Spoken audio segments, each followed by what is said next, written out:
यह कहानी आपको रोने पर मजबूर कर देगी। एक दिन की बात है, आरोही सुबह पार्क में टहलने हुए जा रही थी। तभी उसे एक रोती हुई बच्ची मिली।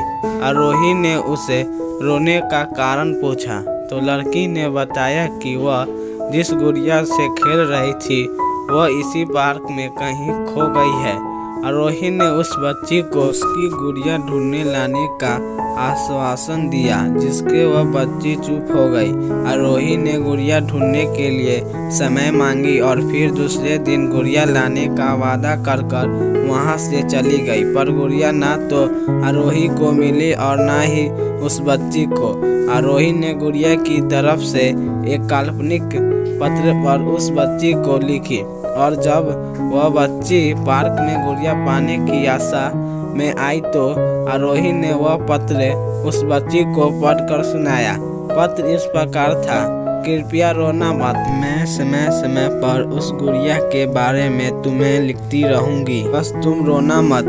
अब आरोही रोज उस खोई हुई गुड़िया की तरफ से काल्पनिक पत्र लिखने लगी और लगभग रोज ही उस बच्ची को पढ़कर सुनाई, जो कि यात्रा का काल्पनिक वर्णन हुआ करता था। आरोही ने इस काल्पनिक लेकिन रोचक वर्णन ने उस बच्ची को रोने नहीं दिया। वह खुशी खुशी अपनी गुड़िया की घुमक्कड़ी के किस्से सुनाने लगी। अब वह खुशी रहने लगी। एक दिन जब काफी कहानियां हो गई तो आरोही ने एक दूसरे गुड़िया उस बच्ची को लाकर दी। जारी है, वह गुड़िया बदली हुई थी। उस बच्ची को अपनी खोई हुई पुरानी गुड़िया जैसी नहीं लगी तो वह आरोही की और देखने लगी। आरोही अनजान बनते हुए गुड़िया में चिपकी एक चीट को निकालकर पढ़ने लगी। उसमें लिखा हुआ था, यह मैं ही हूँ, तुम्हारी वाली गुड़िया जो पार्क में खो गई थी।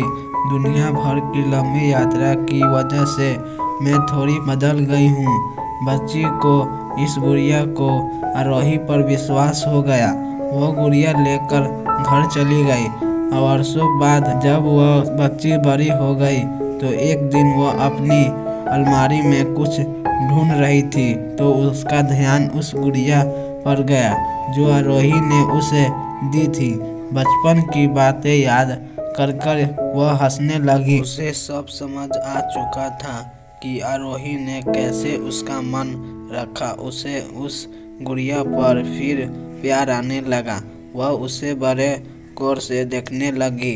तभी उसकी नज़र गुड़िया की फ्रॉक की आस्तानी पर छुपे एक छोटे से पत्र पे गई।